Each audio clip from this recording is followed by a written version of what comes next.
Well, news breaking late yesterday, the Competition Appeal Court ruling that the Competition Commission does not have enough evidence to continue its case against 23 banks who had been accused of manipulating the rand through exchanges in New York. The Commission had claimed it would be able to show that these banks, including banks like Standard Bank and First Rand and Nedbank, had been involved in fixing the value of the rand. But now, judges have said their case cannot continue. However, several other banks, including the South African bank Investec, were not a part of the case that led to yesterday's ruling. Rob Rose is the editor of the Financial Mail magazine. Rob, good afternoon to you. This must be embarrassing for the Competition Commission. The court says there's no evidence these banks did anything wrong. Afternoon, Stephen. Yeah, I think it's a devastating ruling for the Commission, actually, and even the Competition Tribunal, because it certainly raises big questions about the quality of the investigations. Certainly, in many of these instances of the various banks, they didn't have the evidence to go to prove their case of a single overarching conspiracy, and yet they pushed ahead, since 2017. So we're now 7 years into it, and to be so embarrassed at this late stage and have done such an ineffective investigation will certainly leave big questions over the regulator, and I think cast a cloud over all its other investigations, which clearly isn't helpful for the regulator at the moment. So, as I understand the judgment, it seems to say at one point the Commission even got the bank at which two American traders were working for, the two traders at the centre of this. It had the bank wrong. I mean, that's a big factual error in a case where the stakes are this high. Yeah, for sure. I mean, in the case of First Rand, for example, which owns FNB and is one of our biggest banks, as Dennis Davis said in his ruling, the Commission does not even know who First Rand's traders were, has no evidence that they participate in any chats that involved this price fixing at all. So it was entirely regrettable that they got this wrong and fluffed the case so badly. So it does leave the quality of the investigations looking quite parlous. And I think it does raise new questions over why this case proceeded as it was in the first place. Stephen, if you remember, at the time there was a lot of push to nationalize the banks, and during the Jacob Zuma era, there was a strong radical economic transformation effort against the banks. So in a sense, you could ask questions over whether the regulator had been subject to political pressure to push this forward. And I think that is something that obviously wouldn't look great for the regulator. There's a lot that happened, and this all has its roots, I think, going back to 2013 with what traders were doing in New York. It is complicated, but does that mean that there's no case against these banks now at all? I mean, unless the Competition Commission appeals to the Constitutional Court, for these 23 banks in this case yesterday, that's the end of it. Yeah, for sure. They can appeal to the Constitutional Court in this case, but certainly against the other 5 banks, they can still go ahead, and they are probably going to proceed on that. Stephen, I mean, the big regret about this is that there is actually a case to be proven. We've seen people go to jail overseas for this, in the US primarily. Traders have actually gone to jail for their part in the currency rigging crisis. The problem was that our regulator got too ambitious and tried to include too many banks, didn't do a good enough investigation, and has now pretty much fluffed the case. So instead of proving what it could prove and doing a good job on that, it became too ambitious and now has embarrassed itself. So, it's deeply upsetting because we want accountability in the corporate sector, but the quality of this kind of investigation doesn't do anyone any favors and certainly doesn't help the case for accountability in our corporate sector at all. Most of the banks involved in this were actually banks that are based overseas. I was always intrigued by what was going to happen around jurisdiction. I mean, most of these banks have a very small office here, if at all.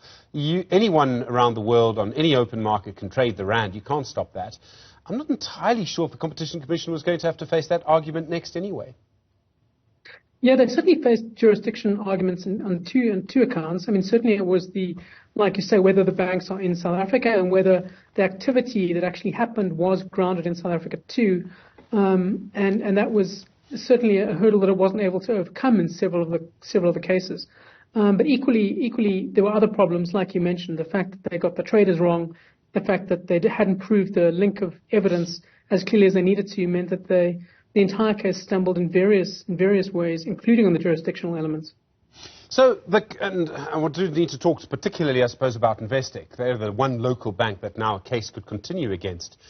I would presume if the facts around Investec were the same as the facts around all of the other banks, they would have joined the application that the other banks have just won. Was there any particular reason that we know of at this stage why they didn't join that application?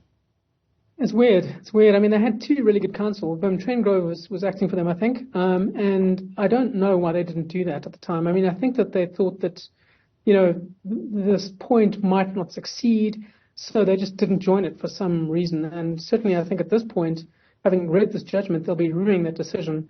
But having said that, I mean, they can probably use much of the ruling that Judge Dennis Davis gave in the Competition Appeal Court to argue that they shouldn't actually be charged in this case.